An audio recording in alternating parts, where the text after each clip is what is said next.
الحكاية بتبدأ في مقر عصابة خطيرة. في راجل عجوز كان بيعمل وشم قائد العصابة وطلب منه يثبت في مكانه ويبطل حركة، لكن قائد العصابة اتخانق معاه وهدده بالقتل. فالراجل العجوز اتأسف وكمل في رسم الوشم بدون كلام. بس فجأة واحد من المجرمين وصل ومعاه رسالة. الرسالة دي كانت من شخص مجهول، وأول ما فتحوها لقوا بيها رمل أسود. وهنا الراجل العجوز انصدم بشدة وقال إنه لما كان شاب في شخص وصلته رسالة زي دي بالظبط، وأول ما فتحها في نينجا ظهر وبدأ يخلص على الجميع. ده غير انه اظهر جرح في وسط صدره عشان يثبت قصته. طبعا افراد العصابة ما صدقوهوش وفضلوا يتريقوا عليه، لكن فجأة واحد منهم اتقتل والانوار ضلمت فحسوا بالرعب واخرجوا اسلحتهم. في البداية المجرمين ضربوا نار بدون تفكير بسبب خوفهم الشديد، ده غير انهم حاولوا يهربوا، لكن في شخص مجهول اصطادهم واحد ورا واحد زي الحيوانات وخلص عليهم كلهم. بس في النهاية اول ما الشخص المجهول كشف نفسه بنعرف انه مقاتل نينجا سفاح. طبعا الراجل العجوز ما كانش مصدق عينيه، والنينجا انهى حياته قبل ما يطلب النجدة. بعد كده بتنتقل بينا الاحداث لمركز شرطة في مدينة برلين. هناك بنقابل العقيد رايان اتفاجئ بالمحققة ميكا لانها كانت بتكلمه عن وجود جماعة نينجا مجهولة بيخطفوا الاطفال وبيدربوهم عشان يبقوا سفاحين. بس رايان ما صدقهاش وقال انها بتخرف،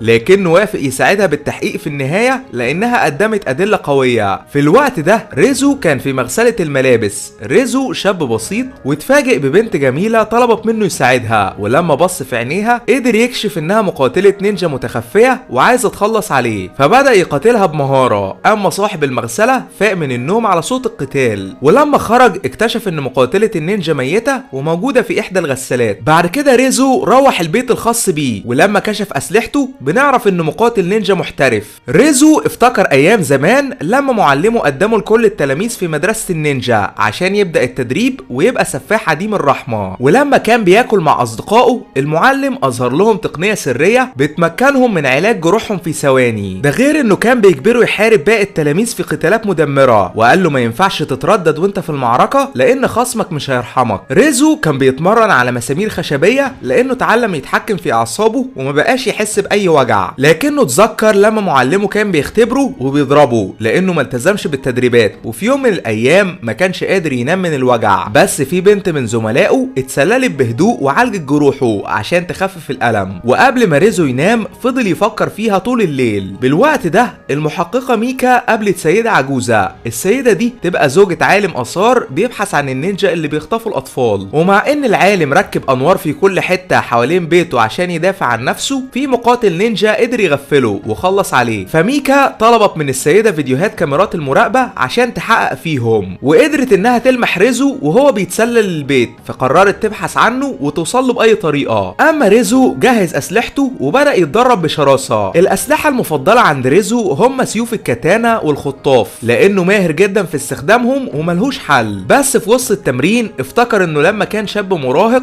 اتحدى واحد من زملائه في قتال وخسر التحدي، فالمعلم هزقه وضربه ضربة في قلبه وخلته يحس بألم رهيب واترمى على الارض. حتى البنت زميلته حست بالشفقة عليه. وبعد ما الجميع ناموا ريزو فضل يتعذب من الوجع، لكن تاني يوم لما المعلم رجع اكتشف انه فاق من جديد واستعد للتدريب. اما المحققة ميكا قالت لزميلها رايان على الاسرار اللي اكتشفتها، فرايان قال انهم لازم ما يعرفوش اي حد لان في جواسيس بكل حتة. ولما ريزو كان بيتمشى في السوق افتكر ان البنت زميلته كانت بتقطع السلاسل الموجودة على النباتات، فعرفها ان اللي بتعمله مخالف للقوانين، لكنها قالت ان كل كائن حي ليه قلب وما ينفعش نأذي الابرياء بدون سبب. فريزو اعجب بكلامها. في الوقت الحاضر ريزو كان بيتمرن على قصف الاسلحة وهو مغمض عينيه، وافتكر ازاي يتعلم تقنية القتال دي لان المعلم اجبره يواجه واحد من زملائه وهو مش شايف اي حاجة. في البداية ريزو كان هيخسر، لكنه استخدم حاسة السمع وركز على خطوات خصمه لحد ما كسبه في النهاية. اما البنت زميلته فازت بالقتال الخاص بيها، وهنا بنعرف ان اسمها ميكو والمعلم اعطاها سكين عشان تجرح خصمها، لكنها رفضت، فالمعلم جرحها لانها خالفت اوامره. بالليل ريزو استغل ان باقي التلاميذ نايمين وتسلل بهدوء. بعد كده راح لميكو اللي كانت محجوزه بقفص خشبي بسبب مخالفتها للاوامر، وساعدها تشرب ميه لانها هتموت من العطش. مده عقاب ميكو استمرت لفتره طويله، لكنها رجعت للتدريب مع باقي التلاميذ من جديد. وفي يوم من الايام اتسللت وسط الليل وحاولت تهرب، لكن ريزو وقفها وقال ان لو المعلم عرف هيبعت نينجا يقتلوها. فميكو قالت انها عايشه في سجن ولازم تتحرر، ده غير انها طلبت من ريزو يجي معاها، لكنه رفض واتمنى لها التوفيق برحلتها. للاسف ميكو ما قدرتش تهرب لفتره طويله لان المعلم وباقي النينجا قبضوا عليها في ثواني. واول ما ميكو اتمسكت اتربطت قدام باقي التلاميذ، والمعلم امر شاب اسمه تاكاشي يخلص عليها. فتاكاشي انهى حياتها بدم بارد وهو بيبص في عيون ريزو. لما ريزو كان في بيته وصلوا تليفون من شخص مجهول فانطلق بطريقه، وهنا بنعرف انه بيبحث عن المحققه ميكا لان صورتها معاه. اما المحققه كانت مرعوبه وقالت لزميلها رايان انها حاسه ان في حد بيتتبعها، فرايان طلب منها تهدى